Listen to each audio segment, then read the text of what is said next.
great person to talk about this with is my friend Jesse Lee Peterson. He is. When I met Jesse Lee Peterson, I thought I was an honest man until I met Jesse Lee Peterson. He's a pastor, an author, the host of the Jesse Lee Peterson Show on Newsmax TV. I am going to be with him at an upcoming town hall on Tuesday, October 23rd at 7 p.m. Pacific. Is that over at Bond, Jesse? Can you hear me? Sure. Is that the Bond headquarters? All right. And thank you so much for being a part of that. I'm honored that you'll be back.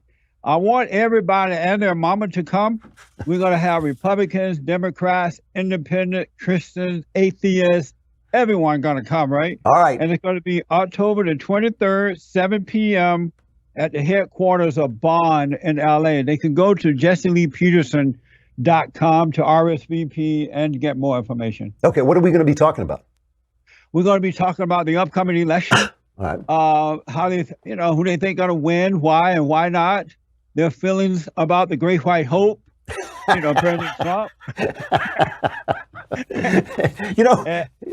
You and I had a big debate during the primaries where you said Trump was going to be great and I said he wasn't, and you turned out to be so right. How come you don't mock me more? How come you don't send me nasty tweets with "I told you so"? Because I believe I know your heart, and I believe you want what's right. You want what's right for the country and for everybody, really. You're not like one of those evil people who just disagree just to be disagreeing. And so I respect men and women like you. Well, thank you. That's a lovely thing to say. Let's talk a little bit about this thing. But I got to tell you this. Yeah. The Great White Hope has been amazing so far. He's been amazing. He has been amazing. More than I even imagined that he would be. And it's going to get better. You haven't seen anything yet. It's going to get better. How do you think the midterms are going to go? I believe that the Democrats will lose out again because they've been acting awfully, just so horrible. Bad. I know, so bad. So even the Democrats who are Democrats, they're decent people, but they're Democrats. I think that has been a turnoff for them. Now, the far left, right radicals, they're going to go for the Democrats no matter what. But the decent Democratic voters, I think they have been completely turned off by what they've seen with the trial.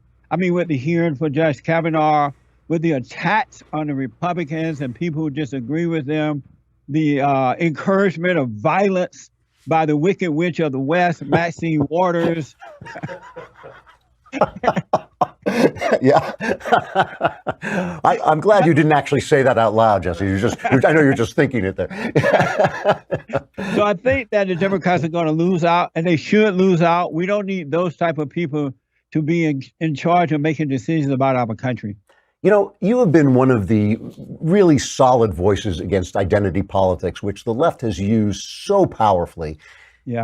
It seems to me there's some hope that it's crumbling in front of our eyes, or is that too optimistic? No, it is crumbling. And I've noticed for the last 20-something years, I've been saying that there's no such thing as racism. Yep. Racism does not exist. It has never existed. It's a made-up lie. It's an illusion.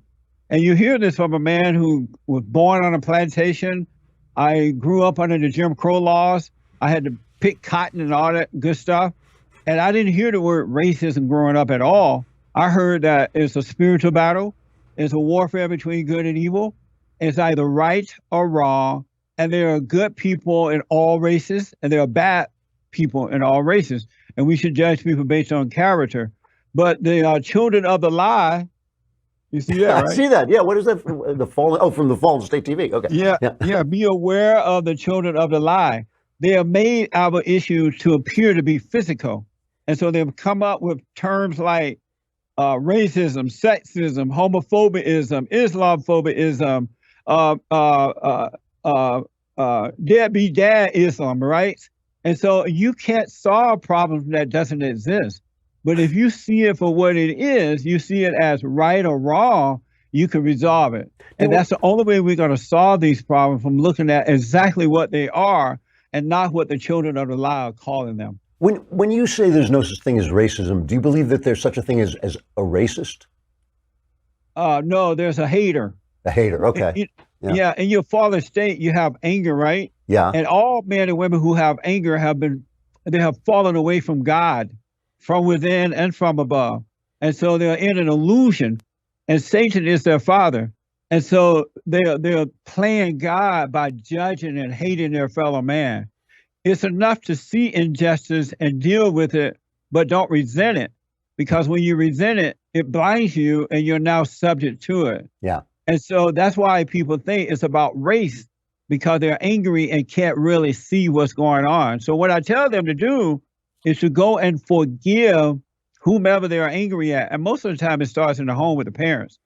Go and forgive your parents. And when you forgive them, God will forgive you. And he will take that spirit of darkness away from you and allow you to see. Then you can see it has nothing to do with male or female. It has nothing to do with color. It's either right or wrong, good or evil. It's spiritual. That is really, I think if people were actually able to think like that, we'd be a lot further along the line to the kind of freedom we want to see. No question about it. That's right. Now, I've already humbly, admitted that you were right about Trump and I was wrong. The guy's doing a great job. Does it bother you as a pastor? Does it bother you this, when he's tweeting insults at this woman, this porn star, Stormy Daniels, who I think it's pretty clear he actually had an affair with? Does it bother you to have a president who behaves in that way? Is that a negative for the country? Not one iota. Okay. Now, don't beat around the bush here. We have to call it what it is. One of the big mistakes that Christians have made and that right-o Republicans have made in the past is that they try to cater and appease evil.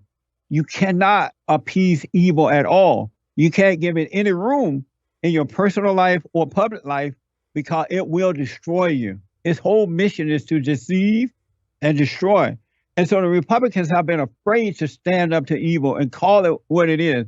But they have allowed themselves to be called every name in the book to a point that they're afraid to stand up for themselves.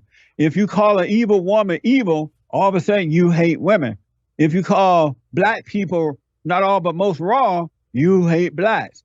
But you got to call it what it is, because if you don't, it will end up destroying you. So when these people attack, if you notice, Andrew, they're always attacking and calling Christians all kind of names, and now they're attacking men. Every man on earth is now a rapist, a murderer, an abuser or a molester, right?